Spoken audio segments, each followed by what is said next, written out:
10 साल के बेटे ने ये सवाल किया और मैंने उससे वहीं टोका कि लड़कियां और लड़कों में अंतर क्या होता है, बताओ कहाँ से सीखी ये बात।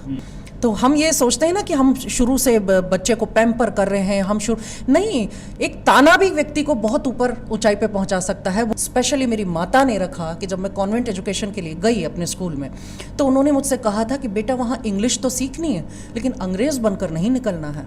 तो ये बात भी मेरे दिमाग को ऐसा स्ट्राइक करके चली गई कि हमें अपनी सभ्यता और संस्कृति को ही फॉलो करना है।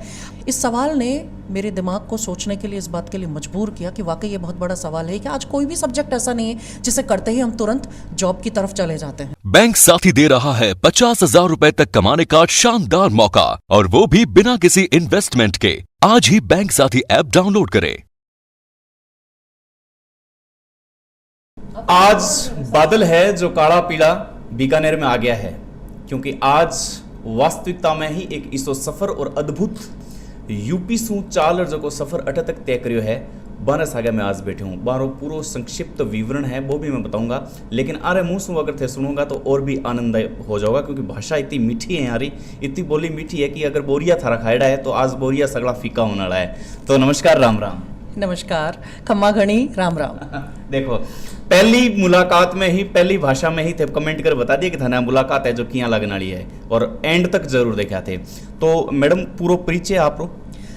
मेरा नाम डॉक्टर मेघना शर्मा है और मैं फ़िलहाल जिस सीट पर बैठी हूँ मैं हिस्ट्री विभाग में हूँ। मैं असिस्टेंट प्रोफेसर के तौर पर यहाँ कार्यरत हूँ इतिहास विभाग में। मूल ये मेरा पेरेंट डिपार्टमेंट है। इसके अलावा मेरे पास चार्ज रहा है राजस्थानी विभाग का, जिसकी मैं कोऑर्डिनेटर के रूप में काम करती रही हूँ पिछले 4 सालों से।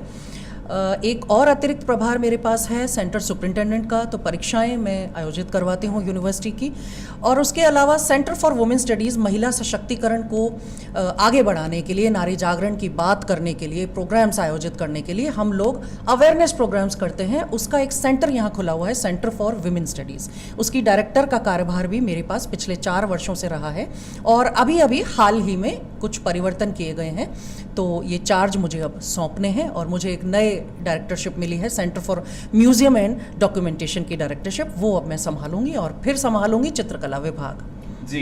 तो वो विवरण हो आ रहा, मैं बता दूं ना, MGSU महाराजा गंगा सिंह यूनिवर्सिटी मायने में ईटम बैठे हूँ। तो अब बातचीत रो दौर है वो शुरू हुआ है।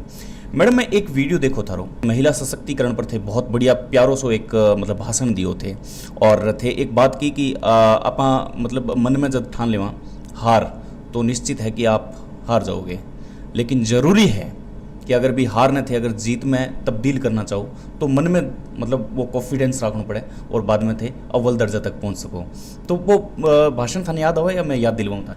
निश्चित रूप से जो हम बोलते हैं वो हमें याद रहता है, और ये जो बात आप कह रहे हैं ये तो मैं तकरीबन अपने सभी स्पीचेस में इंक्लूड करती हूँ, क्योंकि कॉन्फिडेंस अगर एक महिला में है, वो अगर अनुशासित है, उसका आचरण अगर पूरी तरह से बैलेंस्ड है, तो फिर दुनिया की कोई ताकत उसे आगे बढ़ने से नहीं रोक सकती।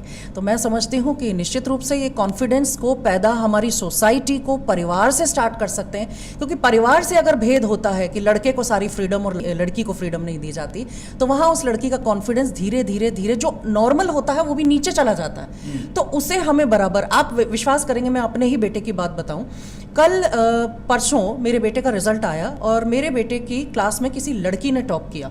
तो मैंने उसका नाम देते हुए उस बच्चे को ये कहा कि बेटा, आपकी क्लासमेट ने टॉप किया है, तो देखो आपको भी सीखना चाहिए। तो मेरे बेटे का वहाँ से फ़ोन पे, वो अपने नानी के घर में है, तो उसने वहाँ से कहा अब ऐसे दिन आ गए कि लड़कियों से कंपेयर किया जाएगा हमको। 10 साल के बेटे ने ये सवाल किया और मैंने उससे वहीं टोका कि लड़कियां और लड़कों में अंतर क्या होता है, बताओ कहाँ से सीखी ये बात? कोई अंतर है लड़कियों? हम आपको टॉपर से कंपेयर कर रहे हैं, वो लड़का भी हो सकता है और वो लड़की भी हो सकती है। तो ये भावना जब तक हम परिवार से, और वो एकदम से चुप हुआ और उसने कहा कि हाँ मम्मा लड़कियां। मैंने कहा लड़की ने आपसे ज़्यादा नंबर लेके आई है और आप ये कैसा क्यों कह रहे हैं कि लड़कियों से हमें कंपेयर? आप और लड़की में कोई डिफरेंस नहीं है।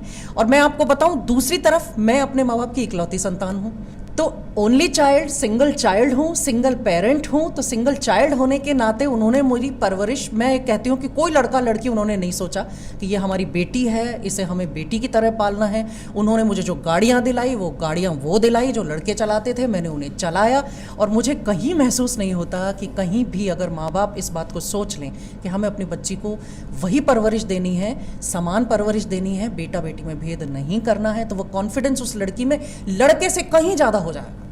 निशा लिम्बा नाम आवा, निशा लिम्बा, कद 3 फुट 3 इंच, 17 गोल्ड मेडलिस्ट और 2 तो अभी जीत चुके हैं गंगानगर में ब्रांड एम्बेसडर, और जो रिहायशी इलाका है वो है बीकानेर।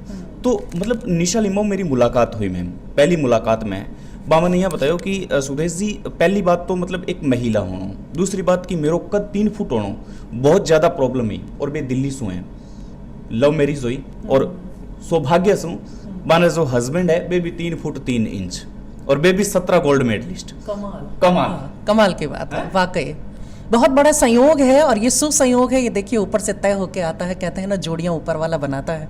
तो निश्चित रूप से, और आपने नाम लिया तो आप बीकानेर से बिलोंग अगर करते हैं, मैं तो नहीं बिलोंग करती बीकानेर से, लेकिन मैंने देखा यहाँ आरती डोगरा जी थी यहाँ। हाँ बिल्कुल, आप उनका एग्जाम्पल देख सकते हैं कि वो ताने सुन सुन के IAS बनी। तो हम ये सोचते हैं ना कि हम शुरू से बच्चे को पैम्पर कर रहे हैं, हम नहीं, एक ताना भी व्यक्ति को बहुत ऊपर ऊंचाई पे पहुंचा सकता है। वो उनकी कद काठी को लेकर के जो परिवार की चिंता, जो माँ बाप की चिंता को वो देखती थी, उससे वो घबराती थी, उसे उसने सहन किया, और सहन करने के बाद वो डिप्रेशन में जाने के बजाय उन्होंने अपने कदम को आगे बढ़ाया और इतनी पढ़ाई की कि आज वो ऐसी जगह पे हैं जहाँ कद छोटा हो गया, उनका पद उससे कहीं आगे निकल गया। बहुत बढ़िया, खूबसूरत बात। और थे यकीन मानिए मैडम सागे एक इंटरव्यू और होना लो है झलको इंडिया पर भी वेट कर थे, वो हिंदी में होएगा, तो आज एडजस्टमेंट करना पड़ेगा क्यों यूपी से। चलो ये पर बात ही कर ही ले, बात कर ही ली। तो राजस्थानी विभाग में हो और यूपी से आया हो तो थोड़ी सी प्रॉब्लम हो रही है? प्रॉब्लम कुछ भी नहीं है एक्चुअली। मैं आपको बताऊं कि यूपी हमारे परिवार का मूल बीज यूपी से है। हम लोग यूपी में रहे हैं शुरू से, ऐसा नहीं है। मेरा बर्थ एमपी का, आप देखिए बहुत सारे संयोग हैं यहाँ भी। मेरा बर्थ एमपी का है, हमारा परिवार यूपी से बिलोंग करता है, बेसिकली फतेहपुर सीकरी से। लेकिन चूंकि परिवार बाहर से था अदर देन राजस्थान, तो हमारे घर में राजस्थानी में बोला नहीं जाता था, हिंदी में बात की जाती थी। और शायद यही कारण रहा कि उसमें वो फ्लुएंसी मैं डेवलप नहीं कर पाई। और जब मुझे राजस्थानी विभाग सौंपा गया तो मेरे मन में भी ये बात उठी, और कई लोगों के मन में, मेरे ही मन में नहीं, क्योंकि जब हम एक सामाजिक सरोकार से जुड़े हुए होते हैं तो कई लोगों के थ्रू हमारे पास हमारे कनेक्शंस होते हैं। तो ये बात मुझ तक, मेरे कानों तक आई, जो ही कहते हैं ना कि ताना, तो वो कान तक भी आया कि मैडम तो राजस्थानी बोलना ही नहीं जानती, वो राजस्थानी को क्या जिएंगी, क्या संभालेंगी, क्या चलाएंगी। और उस बात ने मुझे इतना हिट किया दिमाग में कि अब मुझे, और चूंकि राजस्थान में मेरी शिक्षा हुई है, मेरी दीक्षा हुई है, मेरी कर्मस्थली राजस्थान है, तो यूपी से सिर्फ एक फैमिली का कनेक्शन है। तो मैं ये तो नहीं कह सकती कि मैं राजस्थान को बिलोंग करती, मैं यूपी को बिलोंग, लेकिन सब कुछ राजस्थान ने ही मुझे दिया। आज मैं जहाँ कुछ हूँ ये राजस्थान की शिक्षा है, और राजस्थान में ही अपना काम करके चली जाना चाहती हूँ, कहीं चली नहीं जाना चाहती। कहने का अर्थ यह है कि राजस्थान में ही बसी हुई हूँ, और कोशिश ये करूँगी कि मैक्सिमम राजस्थान। अब जब राजस्थानी विभाग मुझे मिला और ये लोगों की बात मुझ तक पहुंची कि मैडम को राजस्थानी बोलनी नहीं आती, तो इसे मैंने एक चैलेंज की तरह लिया कि ज़रूरी तो नहीं है कि जो भाषा हमें बोलनी नहीं आती हम उसके लिए काम नहीं कर सकते। इटली से टेसिटोरी आए थे, तो इटली का व्यक्ति आकर और राजस्थानी में वो नाम कर सकता है जिसके नाम पे आज राजस्थानी के लोगों को, आलोचकों को, समीक्षकों को, कविता पाठ करने वाले लोगों को इनाम दिए जा रहे हैं, अवार्ड्स दिए जा रहे हैं। तो हम क्यों नहीं। धीरे धीरे जब मेरे फैकल्टी मेंबर्स के साथ बैठी, फैकल्टी मेंबर्स को मैंने कहा आप लोग मेरे सामने राजस्थानी बोला कीजिए, तो ये राजस्थानी बोलते हैं, ये जब बात करते हैं तो राजस्थानी में, जैसे आप राजस्थानी में बोल रहे हैं और मैं हिंदी में जवाब दे रही हूँ, तो कुछ शब्द पकड़ने की मैंने कोशिश भी की। हाँ, फ्लुएंसी तो मैं अभी तक डेवलप नहीं कर पाई हूँ, उस बात को मैं तहे दिल से इसको स्वीकार भी करूँगी, किंतु राजस्थानी चलाना मेरे लिए बिल्कुल भी कठिन नहीं रहा, क्योंकि यहाँ जो फैकल्टी मेंबर्स मुझे मिले वो इतने मजबूत रहे हैं, और आज भी जो फैकल्टी मेंबर्स मेरे पास हैं उन लोगों ने मुझे ये महसूस ही नहीं होने दिया कि मैं गैर राजस्थानी हूँ। तो फैकल्टी मेंबर्स का support super, it had been super. Madam अभी राजस्थानी भाषा पर बात आई तो राजस्थानी भाषा में मैं एक गुजारिश करी कार्यकर्ता के माध्यम हूँ। सचिन पायलट साहब गुजारिश है जो एक्सेप्ट कर चुके हैं, और आने वाले कुछ ही टाइम बाद में सचिन पायलट साहब को हमारे साथ इंटरव्यू है, जबकि वे जाने कि मैं राजस्थानी भाषा में सारो कुछ करा, संवाद करा, लेकिन वे मतलब मान्य है। तो बहुत बड़ी उपलब्धि है कि राजस्थानी भाषा में भी आप कर सकें। और थारी एक आप बात अच्छी लगी मैंने कि थे नॉलेज नहीं रखते हुए भी भाषा रो, फिर भी थे जो मतलब एक आत्म समर्पण जो करो है, वाकई में काबिल तारीफ है। लेकिन एक बात है कि भी चैलेंज मन स्वीकार करना बहुत पसंद है, तो आज मैं कुछ चैलेंज देना चाहूँ था। बिल्कुल, निश्चित रूप से, आप बताएं। बोलूं थाने बोलना है कि मैं आज खाटो पी रही और बाजरे की रोटी जिमी। मैं आज खाटो पी रही और बाजरे की रोटी जिमी। बहुत बढ़िया प्रयास, मतलब 100% श्योर। तो मतलब भाषा क्या लगा मैडम, सच्ची एकदम? नहीं, बिल्कुल समृद्ध भाषा है। और देखिए, जितने भी ये आंदोलन या जितना भी ये मूवमेंट चल रहा है इस भाषा के लिए, पता नहीं क्यों क्योंकि मुझे जो कुछ दिया है वो राजस्थान ने दिया है, इस मिट्टी ने दिया है, तो मेरा पूरा इसके साथ सहयोग है। हिंदी का जो आंदोलन है, हालांकि मैं आपको बताना चाहूंगी कि मैं हिंदी में लिखती भी हूँ, तो मैं एक हिंदी की लेखिका के रूप में जो भी पहचान मैंने हिंदी में बनाई, मुझे मालूम पड़ा, मेरी फैकल्टी मेंबर्स और जो मेरे राजस्थान के लोग हैं, साथी हैं, कि हिंदी के जो लोग हैं, हिंदी के जो तबका है, जो साहित्यकार तब, वो नहीं चाहता कि राजस्थानी को मान्यता मिले, क्योंकि उससे उनका हिंदी भाषी जो फोक है वो टूटता है। लेकिन इस बात में मैं भले ही हिंदी में लिखती हूँ और आगे भी लिखूंगी, और मेरा पसंद का विषय है कि मैं हिंदी में ही सृजन। मैं कॉन्वेंट एजुकेटेड रही हूँ, आपको ये भी बता दूं कि कॉन्वेंट एजुकेटेड रहने के बाद भी मैंने हिंदी को अपनी, मैं इंग्लिश में भी लिखती रही हूँ, लेकिन इंग्लिश में लिखने में वो सुख की अनुभूति मुझे नहीं होती जो अनुभूति मुझे हिंदी में लिख करके होती है। और इस बात का ध्यान मेरी स्पेशली मेरी माता ने रखा कि जब मैं कॉन्वेंट एजुकेशन के लिए गई अपने स्कूल में, तो उन्होंने मुझसे कहा था कि बेटा, वहाँ इंग्लिश तो सीखनी है लेकिन अंग्रेज बनकर नहीं निकलना है। तो ये बात भी मेरे दिमाग को ऐसा स्ट्राइक करके चली गई कि हमें अपनी सभ्यता और संस्कृति को ही फॉलो करना है, हमें इंग्लिश सीखना है। किसी भी भाषा को सीखना बुरा नहीं होता, लेकिन उसकी कल्चर में अपने आप को ढाल लेना मैं उचित नहीं मानती। हमारी अपनी कल्चर में क्या कमी, इतनी समृद्ध कल्चर है हमारी कि हम अपनी कल्चर को लेकर, उसकी पताका को लेकर अगर विदेशों में जाते हैं तो विदेश के लोग तो घूमकर भारत आ रहे हैं हमारी कल्चर को स्टडी करने के लिए। तो ये कल्चर जिसको दूर दूर से पाश्चात्य सभ्यता के लोग यहाँ पढ़ने आ रहे हैं, रिसर्च कर रहे हैं, वो उसको अंगीकृत कर रहे हैं, उसे हम छोड़कर उनके कल्चर में क्यों ढल जाना चाहते हैं, ये बात मुझे समझ में नहीं आती। तो ये जो बातें चल रही हैं कि मान्यता मिलनी चाहिए, राजभाषा का दर्जा मिलना चाहिए, इन सारी बातों से मैं पूरी तरह से सहमत भी होती हूँ। और इन लोगों को अपने मुंह से तो नहीं कहना चाहिए, लेकिन फिर भी मैं बताना चाहूँगी कि मैं इन लोगों को पूरा बैक स्टेज सपोर्ट करती हूँ कि आप कीजिए, और मंच प्रदान करने का काम मेरा होता है। मैंने एक्टिविटीज़ सिर्फ इसीलिए करवाई कि लोग देखें कि राजस्थानी में क्या है। बिल्कुल। अंतिम 2 प्रश्न मैडम, लोग एक्सेप्ट करें, जी हाँ, मान लो स्टूडेंट है, काफ़ी स्टूडेंट है राजस्थानी विभाग में, कितना स्टूडेंट है मैम? अभी स्टूडेंट हमारे 37 हैं एग्जैक्टली। 26 स्टूडेंट्स हैं एमए प्रीवियस में और 11 स्टूडेंट्स हैं एमए फाइनल में। तो 37 जना हूँ, मतलब कोई इसो है जो को कतरा हुआ है, मतलब या थार साथ बात करें कि राजस्थानी भाषा में करियर है या फिर करियर को नहीं, या मानक चेंज? ये सवाल उठता है, ये बहुत वाजिब सवाल भी है। इस सवाल को लेकर चूंकि बीच में आप तक बातें पहुंची या नहीं पहुंची कि ये भी बात आई कि कई विश्वविद्यालय राजस्थानी विभाग को नहीं चलाना चाहते, डिसकंटिन्यू करना चाहते हैं कि आगे जॉब अपॉर्चुनिटीज़ नहीं है। तो मेरी फैकल्टी ने मुझसे ये कहा कि मैडम, किस सब्जेक्ट में एमए करते ही या किस सब्जेक्ट में पढ़ते ही जॉब मिल जाती है? इस सवाल ने मेरे दिमाग को सोचने के लिए, इस बात के लिए मजबूर किया कि वाकई ये बहुत बड़ा सवाल है कि आज कोई भी सब्जेक्ट ऐसा नहीं है जिसे करते ही हम तुरंत जॉब की तरफ चले जाते हैं। और रही बात राजस्थानी की, तो बच्चों ने भी ये बात कही कि इसमें आगे जॉब पर्सपेक्टिव्स क्या हैं। तो उसके लिए अभी जो करंट फैकल्टी मेंबर्स हैं मेरे, ये लोग जितनी भाग दौड़ कर रहे हैं, मैं तो समझती हूँ कि मुझसे ज़्यादा ये लोग जानते हैं राजस्थानी के बारे में। मैं तो सिर्फ एक, ये सिंहासन है और ये 4 जो रथ है, ये रथ इनके बल पर चल रहा है, मैं सिर्फ उस पर आरूढ़ हूँ। और ये इन लोगों का रिस्पेक्ट है कि ये उस पर बिठा के और मुझे वो मान सम्मान देते हैं। मैं एक सिग्नेटरी अथॉरिटी हूँ और ये जो संचालन का काम होता है, ये सारी भागा दौड़ी मेरी फैकल्टी मेंबर्स करती है।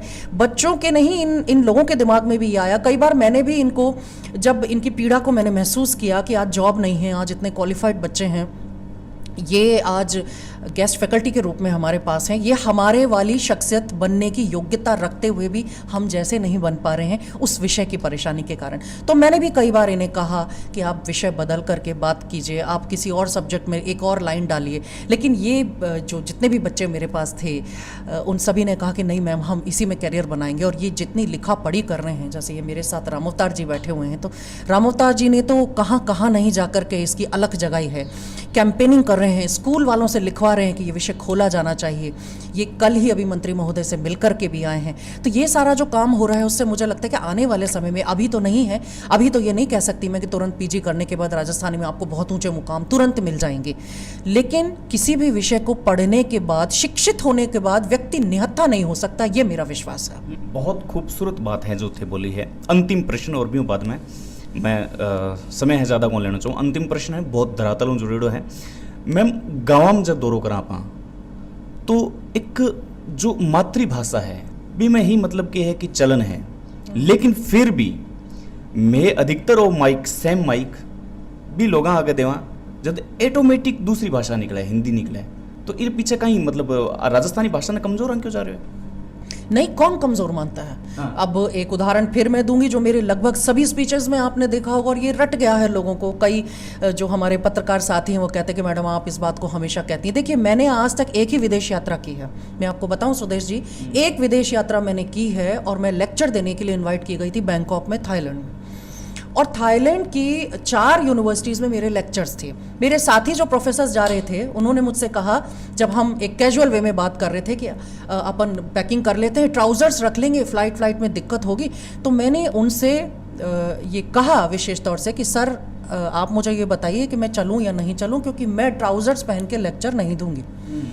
मैं अपने देश का परिधान पहन के, साड़ी पहन के लेक्चर दूँगी। आप चाहते हैं मैं चलूँ तो मैं चलने के लिए तैयार हूं, और अगर आपको ये मंजूर नहीं है तो मैं चलने की तो ये मजबूती व्यक्तित्व के अंदर, आपके व्यक्तिशय अगर आप पैदा नहीं करेंगे, ये जो हेजिटेशन है ना अपनी भाषा बोलने में, ये बिल्कुल, ये इन दिनों तो मैं देख रही हूं कि बड़े बड़े लोग जो हैं ये कोशिश कर रहे हैं राजस्थानी में बोलने की।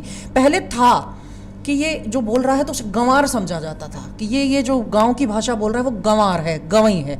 लेकिन अभी भाषा के प्रति, विशेषकर राजस्थानी के प्रति तो जो लोग अलग जाग रही है। आप देखिए, मंत्री बोल रहे हैं, और ये जो हमारे यहाँ तो एक प्रोग्राम हुआ था जिसमें ये बात भी उठी थी कि जो शपथ ली जाए राजस्थान के MLAs द्वारा, राजस्थान के जो सांसद अगर शपथ लेते हैं तो वो राजस्थानी में शपथ लें। हमारे वाइस चांसलर ने ये बात मंच से की थी, और ये जो है ये बहुत बड़ी बात है। ये बातें कहना नहीं, अखबारों की हेडलाइंस बनी थी ये कि शपथ लें, और कुछ लोगों को इस बात का जो है असर हुआ भी। और कुछ लोग तो राजस्थानी वेश, कई मंत्री महोदय हैं हमारे जिनका नाम मैं नहीं लूँगी, लेकिन वो राजस्थानी वेशभूषा में भी पार्लियामेंट में बैठते हैं। तो ये जब मैं थाईलैंड गई तो मेरी ये जिद थी, इसे आप जिद कह लें, कि जिद लेकर के गई थी कि मैं यदि किसी और देश में कभी भी कोई लेक्चर दूंगी, और मैं आज इस मंच पर ये प्रण भी करना चाहूँगी, आपके मंच पर मैं इस बात की आगे के लिए भी घोषणा कर रही हूँ कि आगे भी कभी मुझे किसी भी देश में बुला लिया जाएगा, मैं भारतीय परिधान में ही उस लेक्चर को दूंगी। तो ये आपकी अपनी संस्कृति, अपनी भाषा, अपनी सभ्यता के प्रति ये गुमान, ये स्वाभिमान जब तक व्यक्ति के अंदर पैदा नहीं होगा तब तक उस व्यक्ति को उस बात से शर्म महसूस होगी। मुझे कोई शर्म महसूस नहीं होती, और यदि मुझे राजस्थानी फ्लुएंटली बोलना आता होता तो शायद मैं तो राजस्थानी भी बोलने का पूरा प्रयास करती। किंतु क्योंकि मुझे फ्लुएंटली बोलना नहीं आता, मुझे लगता है किसी चीज़ को गलत बोलने से बेहतर है कि आप उसे ना बोलें। बहुत बढ़िया मुलाकात रही ma'am, thank you so much, thank you. तो आप पहली मुलाकात ही, दूसरा एपिसोड है बहुत जल्द झलको इंडिया पर, क्योंकि मैम है जो हिंदी बहुत ज़्यादा जानकारी अच्छी रखे, ये वास्ते हिंदी सवालात और जवाबात को दौर है जो को जारी है। नमस्कार।